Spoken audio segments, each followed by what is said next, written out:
Good morning everyone, I am Gunjan Chauhan. How are you? I hope you are fine. आज हम हिंदी का part 6 करेंगे, सारनाथ का अशोक स्तंभ। ठीक है, ये पार्ट का ये उद्देश्य है कि हमें प्राचीन इमारतों की जानकारी देना और भारत के इतिहास से परिचय करवाना। आइए हम देखते हैं। प्रिय मान्या, स्नेह नमस्कार। बहुत दिनों से तुम्हारा कोई पत्र नहीं आया, तो मैंने सोचा मैं ही आज तुम्हें पत्र लिखती हूँ। ठीक है, वो एक पत्र लिख रहे हैं। इस बार गर्मियों की छुट्टियों में हम अपनी मौसी के यहाँ वाराणसी गए थे। वो गर्मियों की छुट्टियों में कहाँ गए थे? जैसे हमारी भी गर्मी की छुट्टियाँ लगती है तो हम कहीं ना कहीं घूमने जाते हैं ना, ऐसे ही वो गर्मियों की छुट्टी में मौसी के यहाँ वाराणसी गए थे। यहाँ हमने गंगा नदी तथा काशी विश्वनाथ मंदिर देखी। वहाँ पर उन्होंने क्या क्या देखा था? गंगा नदी और काशी विश्वनाथ मंदिर देखा। दिन भर हम सब खूब मस्ती करते रहते और शाम को गंगा की भव्य आरती के दर्शन करते थे। दिन भर वो घूमते फिरते मस्ती करते थे। ठीक है, और शाम को गंगा जी की भव्य आरती के दर्शन करते थे।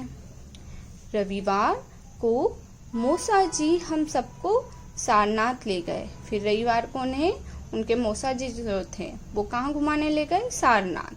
ठीक है, वहाँ हमने थाई मंदिर, चौखंडी स्तूप और अशोक स्तंभ देखा। वहाँ पर उन्होंने क्या क्या देखा?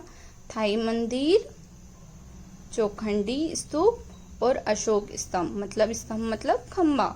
ठीक है, ये देखा उन्होंने। मैं तुमको अशोक स्तंभ के बारे में बताना चाहती हूँ।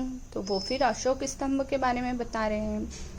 अशोक स्तंभ दरअसल उत्तर भारत में मिलने वाले श्रृंखलाबद्ध स्तंभ है। ठीक है, अशोक स्तंभ क्या है? वास्तव में उत्तर भारत में मिलने वाले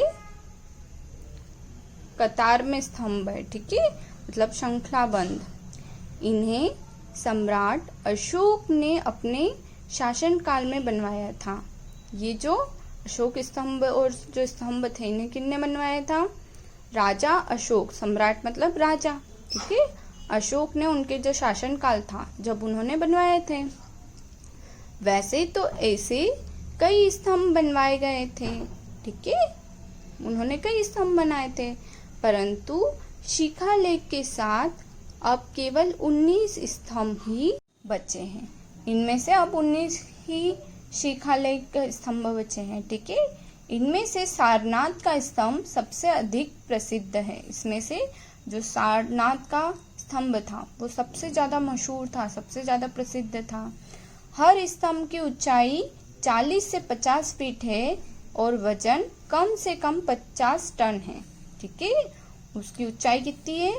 40 से 50 फीट और वजन कम से कम 50 टन है। ठीक है, अशोक स्तंभ के ऊपरी हिस्से को सिंह चतुर मूर्ख मतलब 4 मुंह कहते हैं। इसमें 4 सिंह पीठ से पीठ सटाए खड़े हुए हैं, इस प्रकार से। ठीक है, अशोक स्तंभ अब भी अपने स्थान पर स्थित है। ठीक है, अभी भी वो वहीं मौजूद हैं, किंतु इसका शीर्ष भाग मतलब ऊपर का भाग सारनाथ के संग्रहालय में रखा हुआ है। ठीक है, इसे हमारे राष्ट्रीय चिन्ह के रूप में अपना लिया गया है। ठीक है, इसे राष्ट्रीय चिन्ह के रूप में अपना लिया गया है। स्तंभ के निचले भाग में बना अशोक चक्र हमारे राष्ट्रीय ध्वज की शान बढ़ा रहा है। और जो ये निचले भाग में बना हुआ है अशोक चक्र, ठीक है, ये हमारे झंडे में लगा हुआ है। ठीक है, बीच में बना हुआ है ना अशोक चक्र, वो हमारे झंडे की शान बढ़ा रहा है। वास्तव में यह स्तंभ अत्यंत सुंदर और मनमोहक प्रतीत होता है। ये जो स्तंभ है वो बहुत ही सुंदर है। ठीक है, और मन को मोह लेता है। तुम इन छुट्टियों में कहाँ गई थी? अपनी यात्रा के अनुभवों के बारे में बताना। अपनी माँ व पिताजी को मेरा प्रणाम कहना, वह भैया को नमस्कार। तुम्हारी सहेली कुहू। ठीक है, सारांश। यह पत्र शैली में लिखा गया पाठ है। ठीक है, ये पत्र में लिखा गया है। बच्चे छुट्टियों में कहीं ना कहीं घूमने जाते हैं। ठीक है, हम लोग भी कहीं ना कहीं गर्मियों की छुट्टी में घूमने जाते हैं।